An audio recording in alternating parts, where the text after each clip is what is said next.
بسم اللہ الرحمن الرحیم الصلاۃ والسلام علی سید المرسلین۔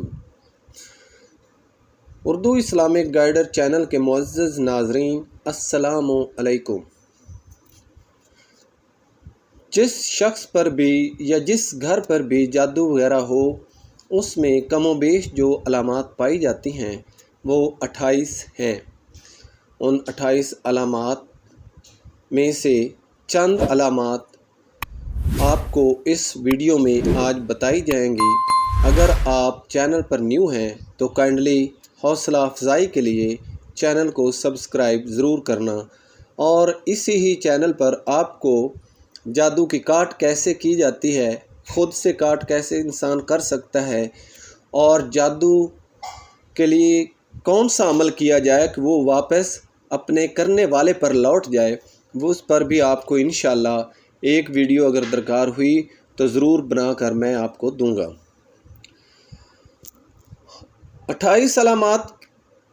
کا پارٹ 1 جو ہے وہ آپ کو اس ویڈیو میں ملے گا، اور پارٹ 2 اور 3 اگلی ویڈیوز میں آپ کو مل جائے گا۔ سب سے پہلی علامت یہ ہے کہ دو میاں بیوی جو آپس میں محبت و الفت سے زندگی گزار رہے ہوتے ہیں، یکا یک مرد و عورت میں تنازع کی شکل کھڑی ہو جاتی ہے، اور وہ ایک دوسرے کی شکل سے بھی بیزار ہو جاتے ہیں۔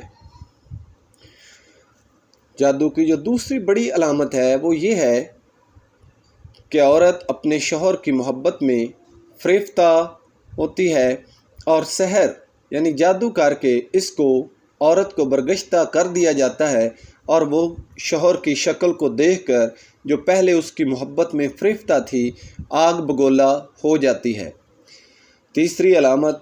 یہ ہے کہ عورت اپنے شوہر کے اوصاف بیان کرتے کرتے نہیں تھکتی، بلکہ رات دن شوہر کی محبت کا دم بھرتی ہے، مگر جب سفلی سحر یعنی جادو ہوتا ہے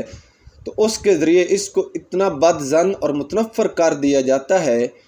اور وہ اس شوہر کی شکل مثل کتے اور خنزیر کے دیکھنے لگتی ہے۔ جو چوتھی علامت ہے وہ یہ ہے کہ کسی بھی نوجوان حسین لڑکی ہونے کے باوجود رشتہ والے لڑکی دیکھ کر اچاٹ ہو جاتے ہیں اور رشتہ سے انکار کر دیتے ہیں۔ وقت اس طرح گزر جاتا ہے اور وہ بیچاری جو کہ نوجوان حسین و جمیل خوبرو لڑکی ہوتی ہے اپنی زندگی ویسے ہی گزار دیتی ہے۔ پانچویں علامت جادو کی یہ ہے کہ لڑکیوں کے رشتے آنے بند ہو جاتے ہیں، یعنی بغیر دیکھے ہی لوگ بد ظن ہو جاتے ہیں، اس کے ذکر سے نفرت اور اچاٹ پن دلوں میں ہونے لگتا ہے۔ چھٹی علامت جادو کی یہ ہے کہ مرد اپنی بیوی بچوں پر محبت میں جان دیتا تھا، مگر جب جادو ہوا تو ہونے کے بعد نفرت و بغض کرنے لگتا ہے، اور سمجھانے والا بھی اسے دشمن بن جاتا ہے۔ ساتویں جو علامت ہے وہ یہ ہے کہ یہ بھیڑ، بکریوں، گایوں اور بھینسوں پر یعنی دودھ دینے والے جانوروں پر کیا جاتا ہے۔ اس کے راستے میں ڈال دیتے ہیں، ان جانوروں کا دودھ سوکھ جاتا ہے، جانوروں کا بچہ یا تو پیٹ میں ہی مر جاتا ہے یا پیدا ہونے کے فوراً بعد مر جاتا ہے، اور جو دودھ پینے والے ہوتے ہیں گھر والے یعنی کہ انسان ہوتے ہیں، وہ بھی ان جانوروں کو دودھ پینے سے بیمار ہو جاتے ہیں۔